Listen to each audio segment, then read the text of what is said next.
ಮೆರೆದಾಗ ಚೇರ ಗಡಿ ಮುತ್ತಿದಾಗ ಕೊಂದ ಕನ್ನಡದ ಕಪ್ಪು ಮಣ್ಣಿನವನು.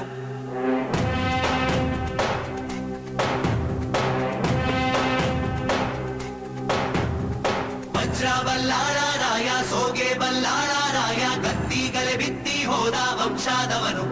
ಈ ಸೀಮೆಗೆ ಶಿವ ನೀಡಿದ